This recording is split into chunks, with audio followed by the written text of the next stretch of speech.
Wake that ass up. Early in the morning. The Breakfast Club. Morning, everybody. It's DJ Envy, Angela Yee, Charlamagne the Guy. We are the Breakfast Club. We got a special guest in the building. Journalistic legend. There you go, Katie. I don't want to say her name wrong. Katie Couric. Couric. You said it wrong. Couric? Couric. It's Couric. like cur. Couric. Katie Yeah. Couric. Yeah, a lot of people say it wrong. Katie So no Couric. worries. Welcome. Hi, everyone. How are you doing? She's Nice to see you all. You're a part of the iHeart Mafia now because you got I a am. Yes, you podcast on iHeartRadio called Next Question, That's right. investigating the people, movements, and issues shaping today's world. And the first episode was about sex. It is. But not just any kind of sex, scary sex. Yeah, exactly. What is scary, scary sex? Well, I guess it is in the eye of the beholder or Okay. the participant. But one of the things that we tackled in one of the first episodes is the accessibility and ubiquity of violent misogynistic porn that Goodness gracious, Katie. Well, I know. America's sweetheart talking about violent porn. Yeah. But, someone came up to me at a conference really about 6 months ago and said, we had someone come to our school and talk to the parents about this particular kind of porn that is so easy to access for especially young men, 9, 10, 11 years old, just with a click of a thing on their iPhone. And a lot of it is super violent. And as a result, there's a lot of choking going on, a lot of other kinds of, anal sex that's not necessarily consensual. And Some of that sounds like a regular Friday night for some people. well, you know what's interesting? No, actually, it is interesting. And I think that one of the things that is important for, that I say in the podcast is, what two consensual adults do is up to them. Correct. Whatever they want. But in this case, a survey was done, and 1 in 4 women report being afraid during sex. Now, I guess if you Yikes. dig into that a little deeper, do they like that? Is that part of, what's making them feel aroused? I'm not sure about that. But we just kind of explore how it may be shaping people's perspectives or on what sex is supposed to look like and be like.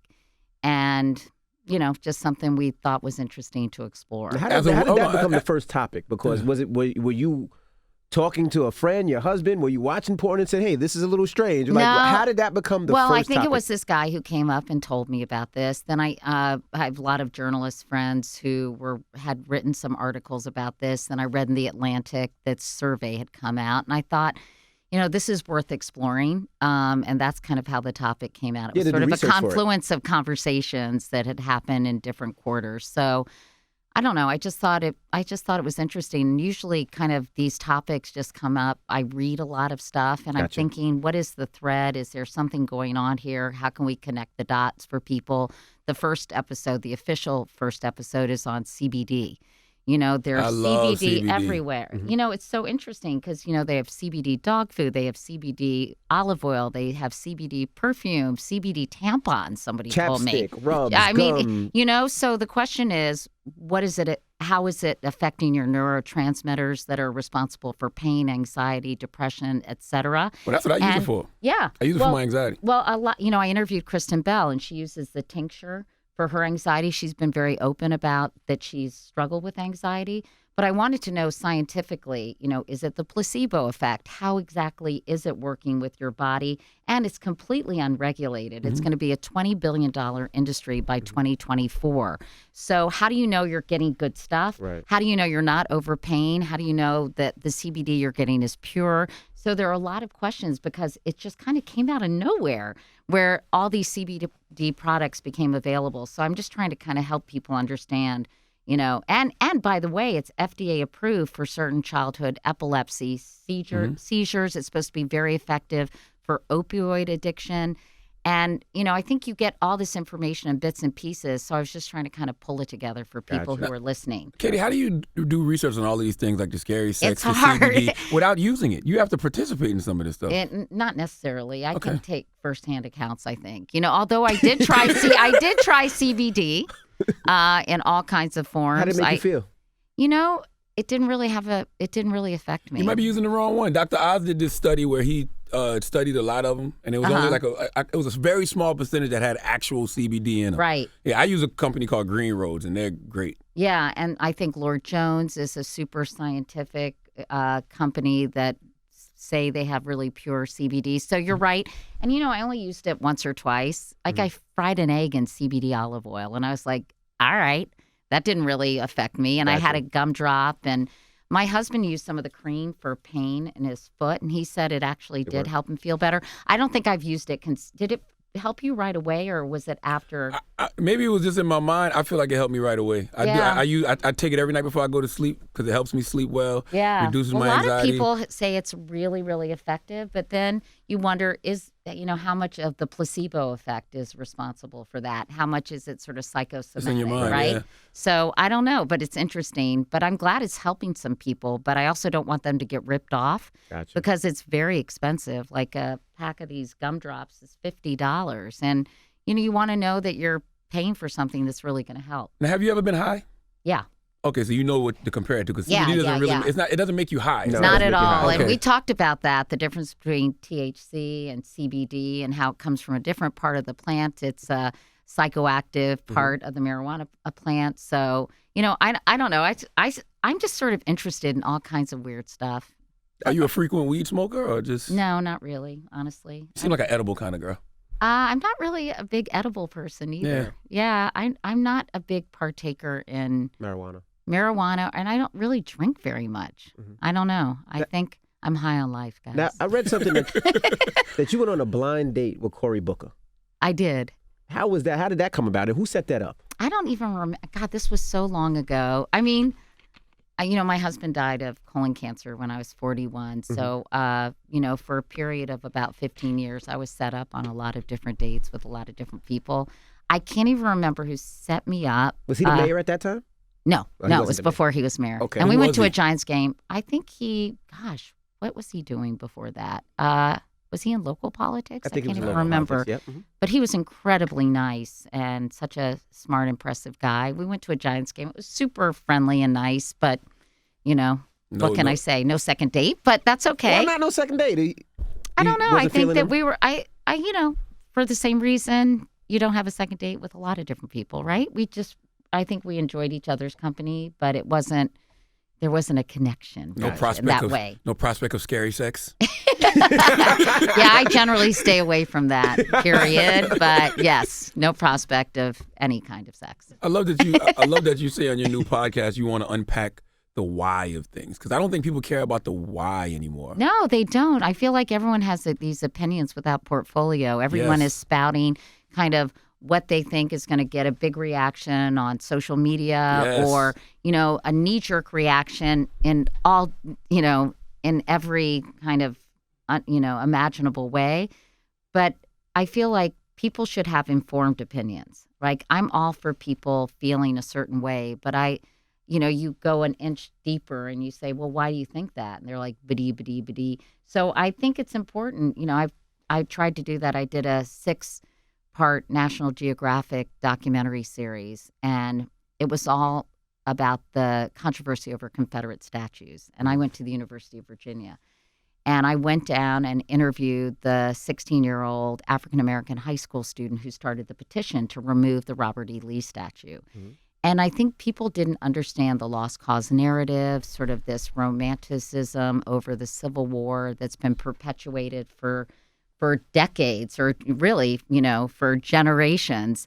And I always try to kind of help people understand a different point of view. And, I did one on political correctness on college campuses, safe spaces, microaggressions, cultural appropriation, and help people understand all these terms. And I think the shifts that we've seen in our culture, and I think it's really important to help bring people along and help them understand why something would be so offensive to someone. Yes, that's the problem. Like the shift in the culture happened without any warning. Right. Like we just didn't know. Like when we talk about the statues, like for me, I would love to know the why. Why do we celebrate the losers? Right.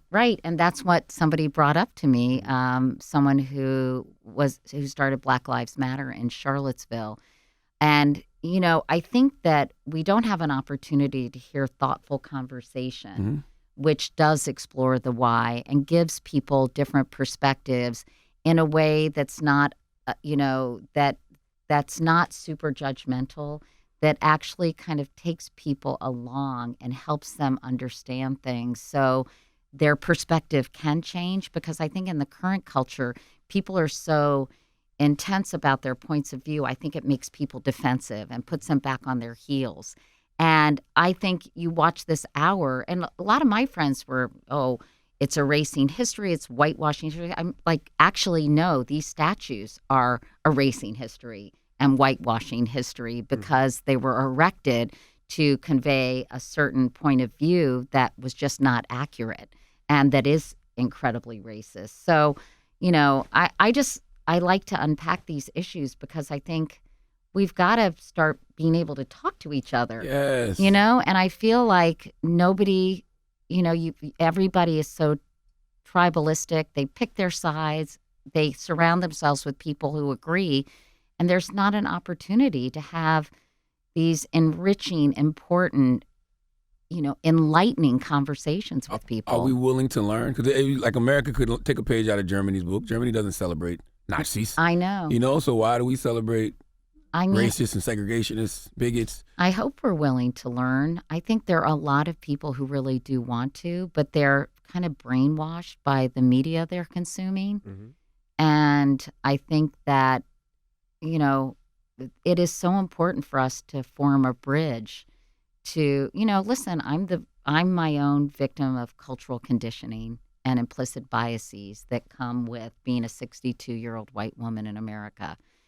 I grew up with certain history lessons, and my daughters studied Howard Zinn, which is a very different kind of history from the point of view of the oppressed instead of the oppressors. But, I grew up in Virginia, and I got a certain view of history. And, I just think that we need to give people a chance to understand, but it's very hard to find that meeting place in our current culture, which is such a bummer to me. Are you going to cover politics a lot? Some, I think I'll do some politics. I mean, there's so much politics out there. I think one of the goals is to cover stories that aren't being covered. Mm-hmm. Like how many times are you going to say Trump ain't shit? Yeah, I mean, it's really hard because I think also people have picked sides. They're either watching Fox News or, MSNBC and CNN, and they're becoming more deeply entrenched in their own views. Mm-hmm. And, sometimes I watch both and I think I'm living in two different countries. I love it. I do that on purpose. Yeah. Like if it's a big story, I'll watch CNN for a couple hours and then I'll purposely turn to Fox for a couple hours. And it's amazing, isn't it? I love it. Sometimes they don't even mention the controversy that's being covered, right? They're not talking about, whatever it is. It's almost as if that story didn't happen. And I think what's happened is this president has so polarized the country by his personal conduct and his, it's just insane. Is it hard for you to call him a president, being that you've covered so many presidents? Is it hard to call him a president? Sometimes it is when he behaves in certain ways that I just think are so beneath the office. I remember President Reagan said he would never take his jacket off in the Oval Office because he felt like the actual space deserved respect. Now, a lot of people may not agree with President Reagan's policies, and I think we can have a really interesting conversation and difference of opinions. I have issues with some of the things he did, but I think there was a level of integrity and a way he comported himself, and that all presidents have comported themselves, that this president has, just ripped away the boundaries of certain behaviors that I think make it really, really hard to cover his policies in an objective way, because his behavior, I think overrides whatever kind of policies that you could have actually a reasonable conversation about. Do you regret voting for Trump?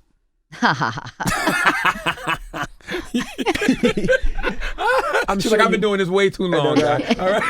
I'm sure you met him before and had a conversation with him yeah. before. Now looking at him now, has he changed much, or is he the same person? I mean, listen, I never knew him very well. Mm-hmm. I was at NBC when The Apprentice was on, and I went to his wedding. I think I was one of those acquaintances, friends, because our worlds intersected at certain points, and we were both right in the same industry for a while. So I can't say that I really, really knew him. I would say that the office of the presidency has probably brought out the worst in his personality and behavior. And power, absolute, absolute power corrupts absolutely. Yeah, that's what they say. Mm-hmm. And I think there were hopes that perhaps he could rise to the occasion, but I think honestly, it's just become bizarre. And I think even people, it's just so interesting to me that 80% of the Republican Party still support him.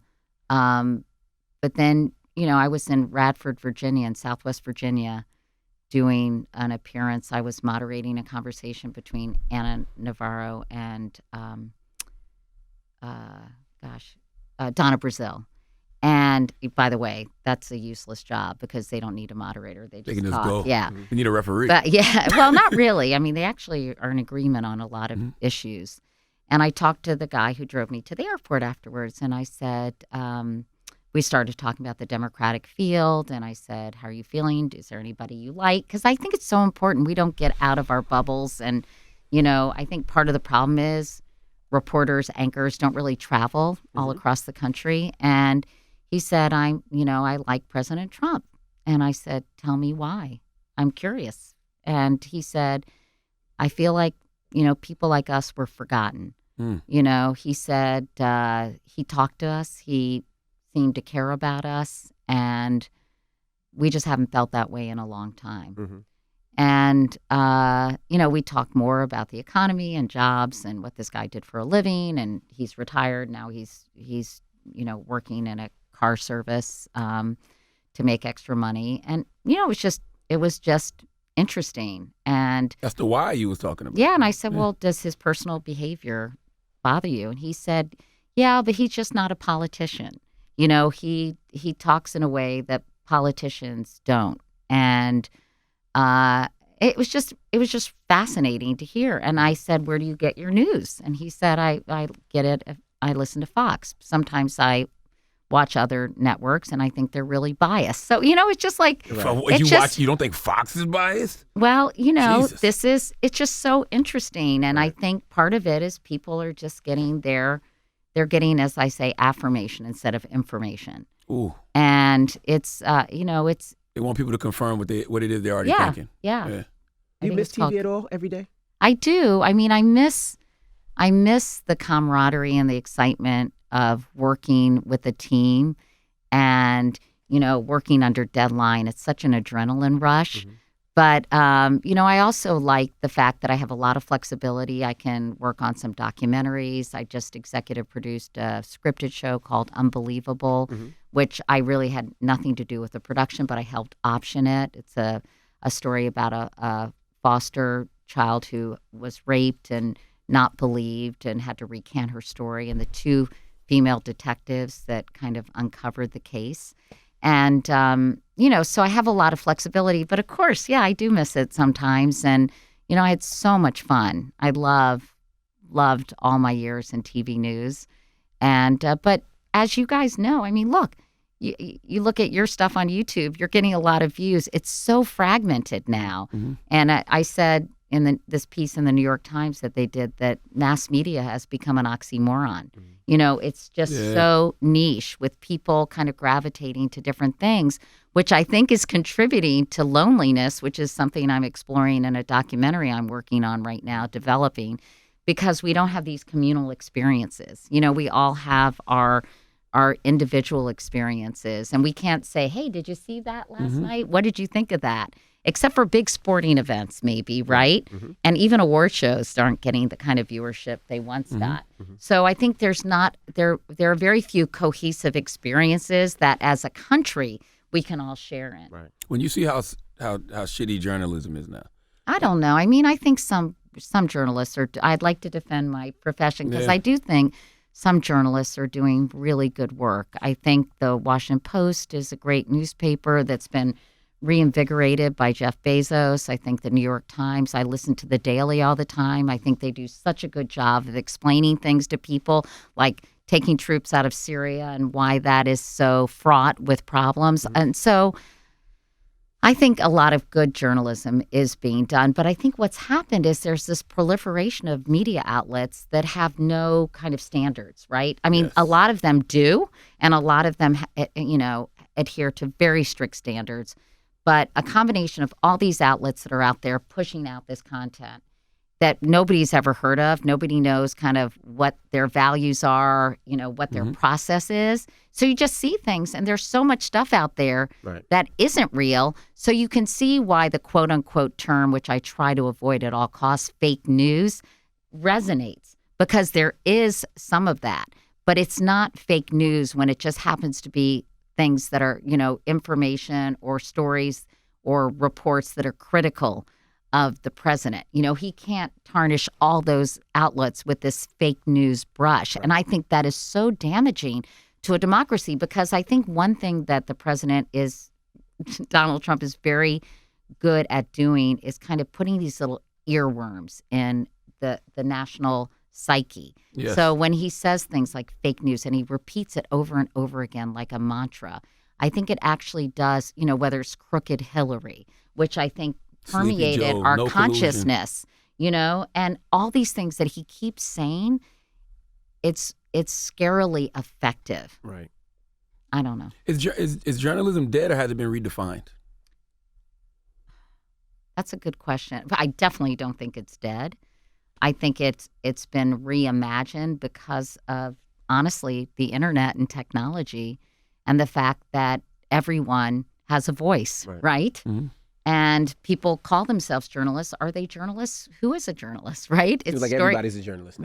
Right. And so I think that's why I gravitate to, mainstream media. But then there's some who argue, well, mainstream media is too liberal or biased. And, but frankly, kind of middle of the road content that talks strictly about policy doesn't sell, right? It's this outrage on both sides that makes people kind of want to I think, sit and bask in the reflection of their own biases, if that makes sense. I don't know. I'd like to actually do a podcast on this about this bifurcation of the media landscape and how we can try to start listening to each other instead of talking past each other. But I guess maybe we're at the point of no return on that. What Did do you go to guys school for think? communications? I studied English and history at the University of Virginia because they didn't have communication. And I wrote for the paper. And then during the summers in Washington, D.C., I was working at different radio stations. So, I do think we're at I don't know.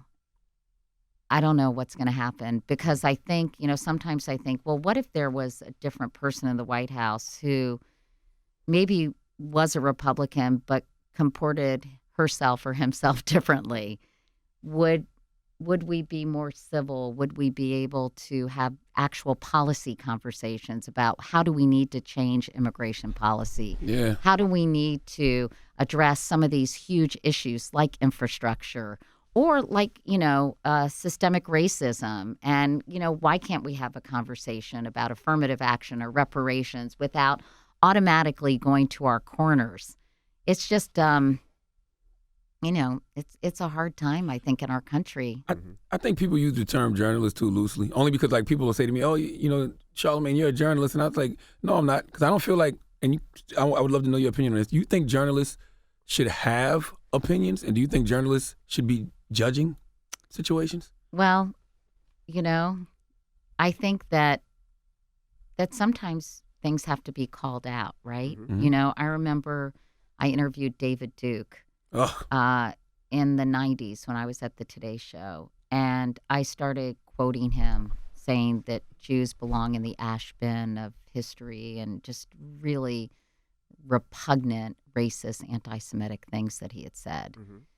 And my dad called me, who my dad was a journalist too, he was a print journalist, and he said that was a real Edward R. Murrow moment, which was such a compliment from my father. And I think journalists do have to stand up for American values, of fairness and tolerance. And I think if someone goes against those really important values, they should be called out. Yeah. So it's a very tough situation, and the whole idea of objectivity is tough right now because I don't think we've ever had someone like this in the White House who behaves this way. That's why I get upset at certain journalists, because when they question Donald Trump, it's a question. Like, they don't say, hey, Donald Trump is a racist. They say, they ask the question on CNN, is Donald Trump a racist? Like, you have to tell the American people exactly what's going on. Mm-hmm. I don't think they're doing that. I think, I think a lot of people are parsing their words, and it's a very tricky time, to be a journalist. And I think that the most important thing is you can, in some ways you have to tell people what's going on, make them aware of what's being said on various platforms like Twitter, and, hope that they make a judgment on their own too. Right. So, I think the line between commentary and journalism has just really been blurred in certain instances. But it's also like, hey, you have to stand up and call people out when it's so egregious and so counter to American values that it's important to do so. But then that, it's hard. How would you handle it? You're going to be talking about all this in your podcast, everything, every scope of every parts of life. I hope so. We're talking, I'm sort of taking slivers. This is a huge conversation, a big conversation. And I think it's incredibly important. And it's so great that we're able to have it. But I'm sort of taking slivers of culture and trends. And for example, I'm looking at how white supremacists are radicalized online. I interviewed a woman who had this happen to her, and now she keeps other people from being radicalized, and sort of what it was in her background that made her susceptible to this. Mm-hmm. I think we have to kind of understand an issue before we address it and come up with solutions. Mm-hmm. So I did that. I'm doing something on esports because are you guys big esports people? My kids are. Well, it is crazy. It is like a multi-billion-dollar industry. Yes. Oh, okay. Yes, absolutely. My kids are into it crazy. I invested into it. So it's something I've never seen before in my life. It's crazy. I went to the Super Bowl of Overwatch in Philadelphia. Huge. At the Wells Fargo Arena. And I was like, this is a world I had no idea existed. They're watching kids play games. They are. That's crazy. It is crazy, but it is huge. Huge. And all sorts of people, in addition to yourself, are investing in this. Mm-hmm. You got Drake investing, and you've got Pitbull, Alex Rodriguez. A-Rod, everybody, Jay-Z, right? Yeah. It's crazy. And I wanted to see, what is this world and why are people so into it? It is crazy. Well, you know what they're doing now? They're creating kind of like sports teams. Have the Yankees, the Giants. Yeah. Now these different clubs have a team. Bob Kraft has one in New England, and I saw Toronto against San Francisco. 6 guys all on it. This console or whatever, and they're all playing together, and they were vying for the championship, the Super Bowl of Overwatch. I was like, I don't even know what Overwatch is. They're getting salaries, they're getting benefits, they're traveling all across the world, they're making millions of dollars, and the prizes for these things are like $3 to $5 million. Right? This is crazy. Wouldn't you? So for me, I wanted to see, what is this all about? I don't get it. I don't understand it. And I think, so I want to help translate it to other people who are kind of like, what? And there were laws have been put in place in places like Japan. I think it's called the Sunshine Law, where kids under 18 cannot play video games between midnight and 6 a.m. Really? Because there's also the big problem of video game addiction. Yes. When I did my Nat Geo series, I did one on is technology robbing us of our humanity? Yes. So I went to Washington State, where I went to a rehab center for people who are addicted to video games. They have a rehab for that? Yes. Is that crazy? They're going to have that for smartphones in a minute. I know. Well, they should. And I actually interviewed a guy named Tristan Harris who worked for Google, who's doing a whole thing about trying to get people to understand how these tech companies want people to be addicted to their iPhones, and they're doing all kinds of things to make sure that they suck you in. You try changing your iPhone from color to black and white, it becomes a lot less appetizing, and you just don't use it as much. But of course, then it's sort of boring, and I turn mine back to color. Well, tobacco companies wanted our lungs, and those social media companies want our attention. time. It's an attention economy, they call it. Mm-hmm. And with all these choices, they want to make sure that you're spending more time on Facebook or more time, on these platforms. Well, I can't now, wait Katie, to are you jump bored? into your podcast. Are you bored or just super curious about everything? I'm super curious. Okay. I think that keeps me from getting bored. I think a little bit of both. No, not really. Not at all. I mean, I'm starting my own media company. I'm doing a newsletter every morning to help kind of curate all this content that's coming at people fast and furiously. I'm doing a couple of documentaries. I just like to work. I like feeling productive, and I think I got into journalism because I wanted to help people. I wanted to understand things, and if I had any kind of skill in helping other people understand things, that was something that I wanted to do. So I still want to do it. I would love to hear as long as I can. I would love to hear how you would make American people understand what's going on in our current administration right now. I would love to hear that from you. I don't know if you can understand it. I think it's pure chaos.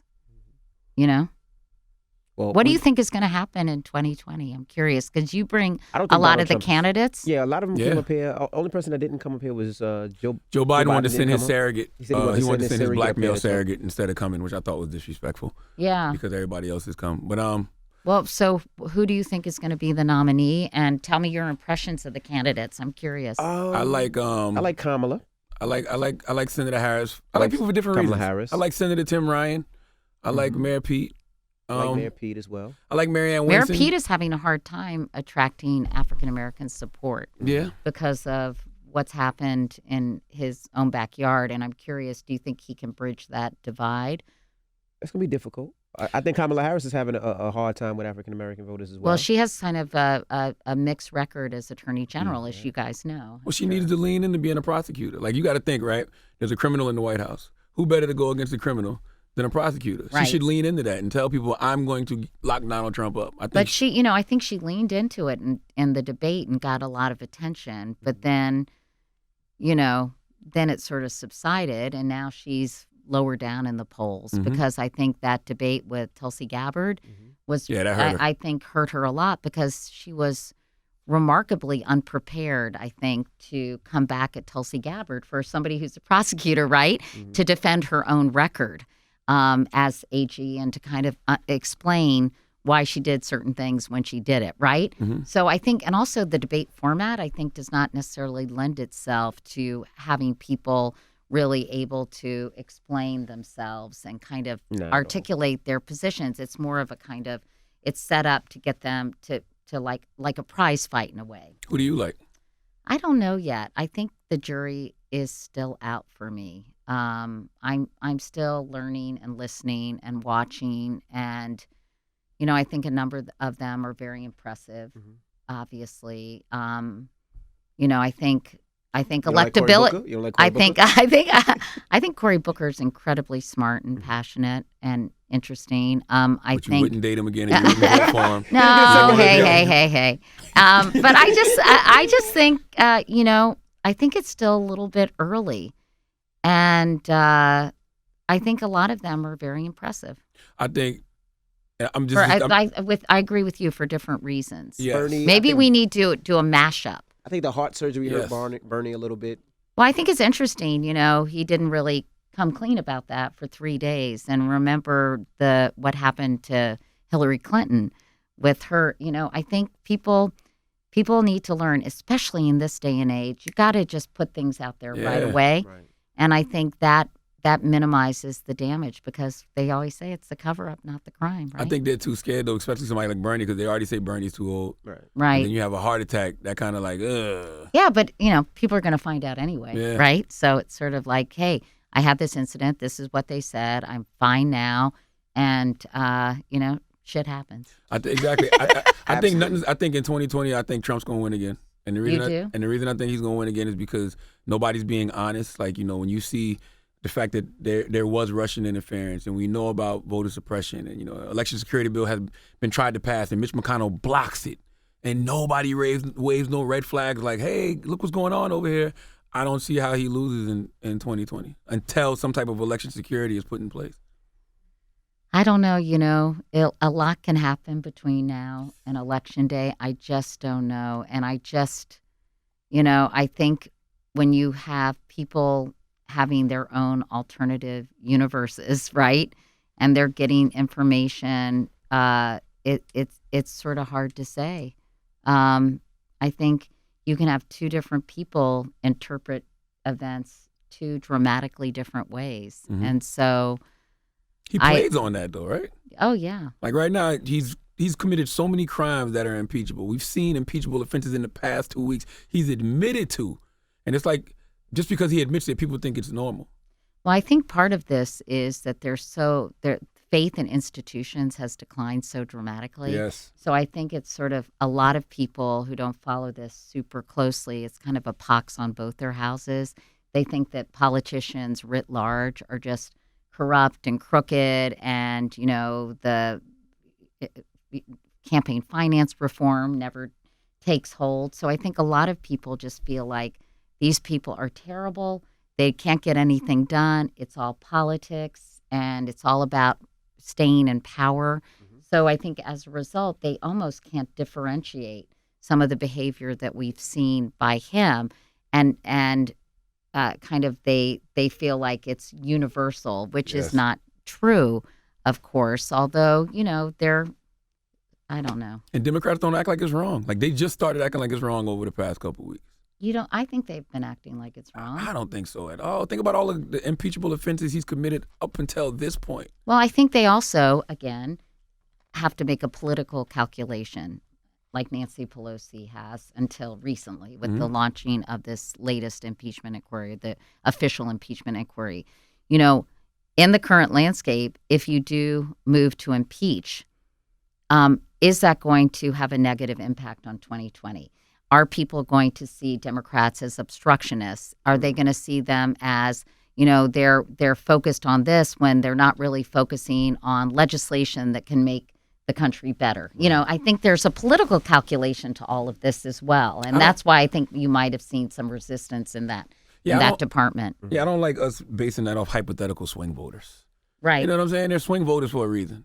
They might, Well, someone told me there are fewer and fewer swing voters. A lot of people have picked their sides. Yeah. And, there used to be this sort of middle ground of people, but I just don't. I read somewhere, I've got to look into this, that there are only 7% of the country are undecided. I don't know if that's true, but I think that swath of the population has decreased. I don't know. Listen, you guys, I don't have all the answers. I am as confused as the rest of us. Perplexed by, what's happening. And it's depressing. Mm-hmm. Well, if you want to hear about scary sex and CBD and esports and ageism, that's right, and dating, because Cory Booker's a good foundation. No, I'm not going to be talking about that. I'm not going to be talking about that, or online radicalization of white supremacists. That's right. Julie Andrews. I'm talking to Julie Andrews. What would you guys like me to explore? What are you interested in that you feel like you need more information about? I mean, all of these topics that you talked about, I'm all in. Like, I definitely want to go watch that National Geographic special you did. I wish you would. It's called, I was so proud of it, and I feel like it didn't get as much attention as I had hoped. It's called America Inside Out, and I did these 6. I think part of the problem was they were so disparate, although actually they're somewhat connected. 6 hours looking at all these different issues. So I did rewriting history, and I ended it with Brian Stevenson talking about the lynching memorial. Brian Stevenson, if you all can get him on here, he is the smartest, most eloquent interview I've ever done. Hook it He up. is so awesome. He's head of the Equal Justice Initiative. You guys would love him. Run the play, Katie. Huh? Set it up. You the plug. Okay. Yeah. I'm means help us out. That means I'm help us out. interviewing him this fall. Really? And when I see him, I'm going to tell him to come by. Okay. Because I think your listeners, your viewers, would really enjoy hearing from Brian Stevenson. But but anyway, so we did Confederate statues and why they're so and kind of the way we've recorded history in general. I did technology. I did white anxiety. I went in the middle of the country and talked to people about their jobs and just to hear what they had to say, kind of the changing demographics. By 2044, we're going to have a majority minority population, and that makes a lot of people nervous. Yes. And why do you think that is? You think because they think they're going to lose political power, or you think they're going to lose job? I think all of all of the above. Both, Okay. yeah. And then I did sort of political correctness, quote unquote, which my daughter says is a term I shouldn't use because it's kind of anyway. That's a longer topic. And what else did I do? Gender inequality in Hollywood and Silicon Valley, and I can't remember the other one. But they're really, I really enjoyed taking deep dives into all these subjects and giving people the information they needed. So when they did have an opinion about these things, at least they would know what they were talking about. Gotcha. You got a memoir coming out too, right? I do. What's 2021? Wow. Yeah, I'm 62. I'm writing about my life while I can still remember. Gotcha. Wow. Is it stressful? Huh? Is it stressful? A little. I mean, you relive a lot of good things and a lot of bad things. But, I think when you're a public figure like I've been for a while, you have a lot of people writing your story, a lot of people kind of establishing your narrative for you. And I think that no one knows your own experiences like you do. So I kind of wanted to write things from my perspective and kind of what I experienced and some of the mistakes I've made, some of the things that I think I did right, regrets, in the hopes that maybe it'll be instructive and interesting for other people. Who knows? Listen, my husband will buy it. Maybe my daughters will buy it. So that's 3 copies. Is your husband going to be upset that you bought up Cory Booker? No, he doesn't care. Okay. He doesn't care. He's so great. My husband is so funny and so great. And he's like, no, he won't be upset at all. He's so used to me. He's like, whatever, Couric.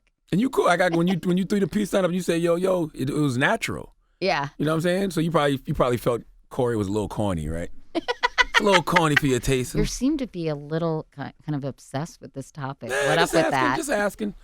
Just jabbing Cory a little bit. My goodness. The next episode drops next week, Thursday, and we appreciate you for joining. Oh, this week. This week. Thursday. Well, we appreciate you for joining us. Next question thank you guys is so what much it's for having called. me. Are you from Virginia? No, I went to school. I went You to went to Hampton Hampton. University. I went to Hampton University, yeah. Where are you from I'm originally? from Queens. Oh, okay. New York, yeah, but I Did went you like going to school in Virginia? No. No. During that time, it was, they made their own laws, made their own rules, didn't care too much for African Americans at that time. I got pulled over a lot. They do now? Way more than before. Oh. Way more than before. Well, it's very interesting, that whole everything in the Confederate Virginia. flag, when if you ever had to go to court, you would really plea out because you never knew what you were going to get with some of those judges. When did you graduate? Oh, you want me to show my age? Last year. 2000. 2000. I graduated in 2000. Yeah. So I stayed there for about 5-6 years. Didn't really love it. It's changed a lot. I like Hampton University because I like it because it's a closed campus, so everything is inside, so you don't really have to leave the campus per se. But that was my experience at Virginia. Yeah. Interesting. It's so fascinating to me how much the culture has changed, even in the last 5 years. In Virginia? No, just in general, people's perspective, people's understanding, the whole idea of people talking increasingly. I think this happened, more than 5 years ago, but the whole notion of white privilege and how history's been recorded. Sometimes I think this is the good side of technology because now we see everything unfold with cameras. That's the best thing about it. Right? You get pulled over something, you just put your phone But on. that's been going on, though. I mean, Rodney King was one of the first cases of that. Of course it has. Yeah, and I covered that when I did the Today Show with Bryant. And but that was kind of unusual, right? With Rodney King. Now with everyone having, because that was with security. Was that with the phone camera? I'm trying to remember that. I think it was the security cameers on. No, I think it was somebody recording it. it. Was somebody recorded it on a Yeah. camcorder. That was on the highway. Right? Mm-hmm. And that was really the first incidence of somebody seeing what was happening, as you say, over and over again. But it's just a really, I think in that way, it's a very exciting, important time in our history. I think the problem is we're not wired to be so wired. So it's a lot of things that are new to people, and we can't get over the shock of it happening in order to actually have a conversation about it. I think everybody's just still in shock. Even with Trump, people are just still in shock that this is going on, that we don't know how to sit down and have a conversation to fix it. Yeah. Or even just have a conversation about it. Well, I know, but isn't it nice that we were able to do that here, right? And I think bringing together people from different backgrounds and different kind of experiences to have conversations like this is so important. And I just don't think there are a lot of platforms for it. And I also think there's not a lot of forgiveness and effort to help people along a little bit, you know, if they're not there right away. But if they just need some kind of, conversation and to hear, to actually listen to a different perspective, I think people are receptive to changing, but I think there's so much, immediate judgment that it puts people back on their heels. You just made me, I know what I would like for you to talk about. What? Cancel culture, but not just cancel culture. I'm so redemption interested in culture. That. Yeah. How do you get because it has to be some redemption, well, right? so far there's no redemption. Exactly, but it has to be, right? I don't know. I think in certain cases I think it depends, right? Does Harvey Weinstein deserve a second chance? I don't think so. Are there other people? Does Matt Lauer? I don't know. I'm not going to talk about that right now. Mm-hmm. I'm writing about it. I'm sort of processing it. And, there's still a lot that I don't know and don't understand. So I prefer to take a pass on that. Gotcha. Well, we appreciate you for joining us. Yeah. Thank you guys. I loved it. It's so fun. I really appreciate it. And thanks for letting me promote my podcast. Oh, no, thank you. Katie Couric. We have no choice. It's iHeart. It's the Breakfast Club. That is so cold.